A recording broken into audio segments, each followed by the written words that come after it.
Elevated corridor కూడా in principle approve చేయించి డిపిఆర్కి order ఇవ్వడం జరిగింది.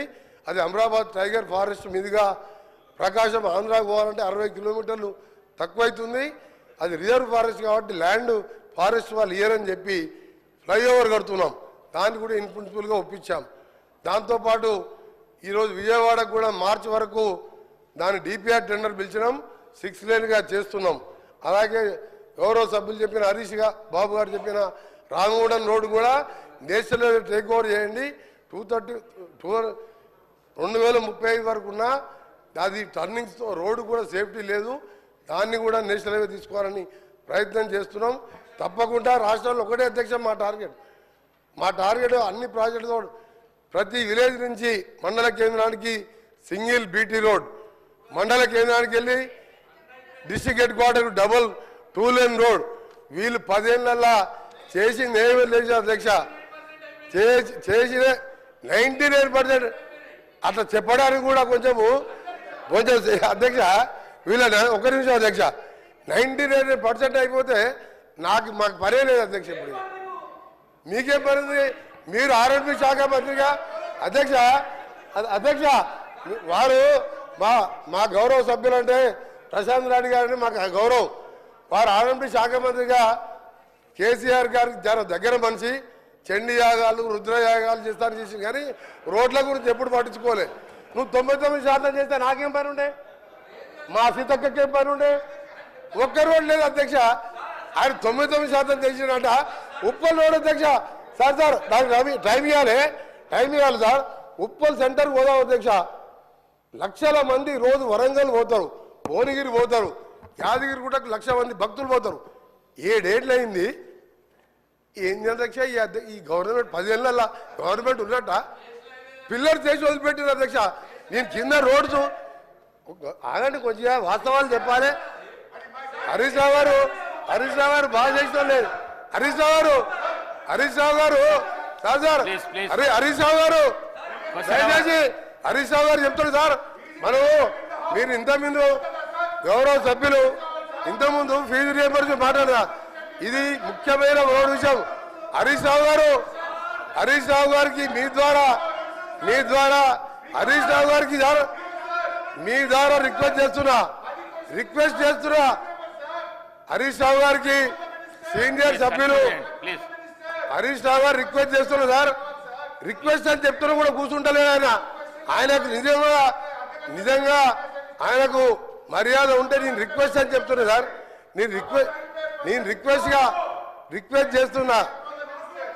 ఉప్పల్కి వెళ్ళి గట్కేశారు సార్, ఎంతమంది చనిపోయారు సార్ తెలియాలి సార్, ఇది ప్రజలకు తెలియాలి సార్. ఒకటి సార్ హరీష్ రావు గారు మీరు సీనియర్ సభ్యులు సార్. క్వశ్చన్ ఎవరైనా ఇలా ఇంపార్టెంట్ క్వశ్చన్ రోడ్లు అనేది చాలా ముఖ్యం సార్. హరీష్ రావు గారికి ఏంటంటే హరీష్ రావు గారికి దబాయించడం ఒకటి తెలుసు అధ్యక్ష. ఆయన దబాయించడం ఒకటి తెలుసు, ఆయన పనిచేసేది తెలియదు సార్. 5 ఏళ్ళు ఇరిగేషన్ మినిస్టర్గా మీరు డిస్టర్బ్ హరీష్ రావు గారు, ఇది పద్ధతి కాదు. నేను ఉన్న రోడ్స్ మీద చెప్తున్నా. ఉప్పల్ నుంచి సార్ అది కూడా వస్తా, ఆడికి కూడా వస్తా చివరిగా ఆడికి కూడా వస్తా. ఫైనల్గా సార్ ఓఆర్ఆర్ అంటే సార్ ఉప్పల్కి వెళ్ళి గట్కేసరికి పోయేది నేను చెప్తే దానికి మాట్లాడలే. ఇప్పుడు నేను స్టార్ట్ చేయించా. ఇంకొకటి సార్ చివరిగా చెప్తున్నా. హరీష్ రావు గారు నువ్వు నీకు నువ్వేం చేస్తావా?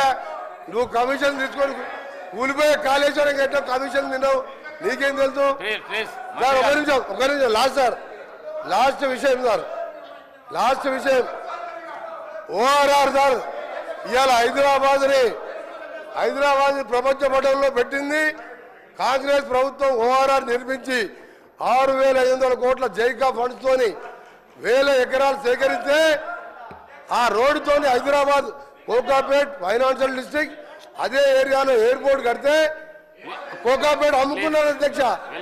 1,00,000 కోట్ల విలువ చేసే 1,00,000 కోట్ల విలువ చేసే సార్ ఇది మంచి పద్ధతి కాదు సార్. నేను ఉన్న వాస్తవాలు చెప్తున్నా. రోడ్లు వేసేదే కాదు కూలిపోయే ప్రాజెక్టు కట్టొచ్చు, కమిషన్ తినొచ్చు. నేను ఒకటే చెప్తున్నా అధ్యక్ష, ఓఆర్ఆర్ అమ్ముకొని అందులో 7,000 కోట్లకి 1,00,000 కోట్ల విలువ చేసి ఓఆర్ఆర్ అమ్ముకొని ఈ రోజు సార్ మళ్ళీ చెప్తున్నా, గర్వంగా చెప్తున్నా, గౌరవ ముఖ్యమంత్రి గారు గడ్కరీ గారు సహాయంతో ఈ రోజు రీజనల్ రింగ్ రోడ్ అనే ప్రపంచ స్థాయి స్టాండర్డ్స్ తో రీజనల్ రింగ్ రోడ్ ని వచ్చే మార్చి నాటికి భూసేకరణ చేసి రీజనల్ రింగ్ రోడ్ కూడా ఆర్ఎండ్బి శాఖ ద్వారా నిర్మించబోతున్నాం. హరీష్ రావు గారికి చెప్తున్నా, ప్రశాంత్ రెడ్డి చెప్తున్నా, మీరు చెయ్యలే ఒక్క పని చేయకుండా మీరు వాస్తవాలు చెప్తే భయపడుతున్నాడే, వాస్తవాలు చెప్తే భయపడుతున్నారు. అందుకని చెప్తున్నా, వారు చేయలేని విషయాలన్నీ కూడా చివరిగా ట్రిపుల్ ఆర్ని రీజనల్ రింగ్ రోడ్ దాదాపు 38,000 కోట్లతోని వచ్చే 4 ఏళ్లలో పూర్తి చేసి హైదరాబాద్ ని ప్రపంచ పటంలో పెట్టాలనేదే మా ప్రభుత్వ లక్ష్యం. Thank you. గౌరవ శాసనసభ్యురాలు శ్రీమతి